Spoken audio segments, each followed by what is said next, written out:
मिले अंबेडकर अखिलेश, खुलेंगे साधुओं के भेष। अंबेडकर के पौत्र की दहाड़ से मायावती भी हैरान, अखिलेश यादव भी मुस्कुराए, बीजेपी में क्यों भूचाल। अखिलेश यादव का दिया राज रतन, अंबेडकर ने खुलकर साथ, मंच पर बोली दिल की बात। दलित वोट बैंक पर अब सपा की सेंध, खेला होना फिर से तय। वो कहते हैं ना, यूपी की सियासत में कभी कभी एक नारा पूरे चुनावी समीकरण को बदल देता है, और इस बार जो नारा गूंजा है उसने सीधे सत्ता के गलियारे तक हलचल तेज कर दी है। मिले अंबेडकर अखिलेश, खुलेंगे साधुओं के भेष। इस एक नारे ने 2027 के चुनाव से पहले ऐसे खलबली मचाई है जिसने बड़े बड़े नेताओं की कुर्सी को हिला कर रख दिया है। दावा है कि ये नारा बड़ा सियासी संदेश है, क्योंकि अंबेडकर के प्रपौत्र राज रतन अंबेडकर ने जब मंच से दहाड़ लगाई तो सिर्फ समाजवादी पार्टी के कार्यकर्ता ही नहीं बल्कि विपक्षी खेमे में भी खामोशी छा गई।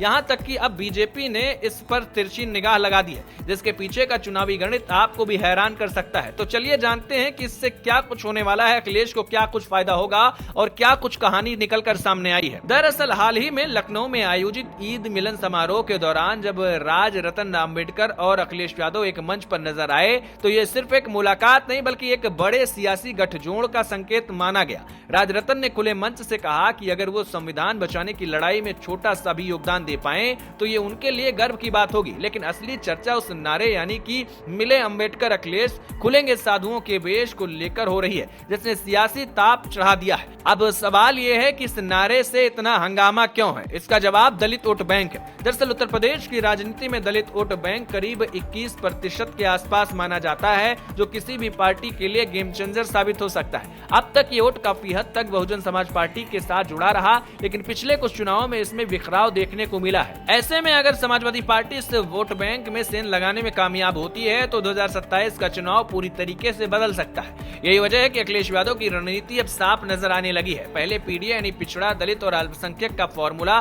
फिर पश्चिमी यूपी में गुर्जर मुस्लिम समीकरण और अब सीधे अंबेडकर परिवार से जुड़ा चेहरा साथ लाकर दलित समाज को साधने की कोशिश है।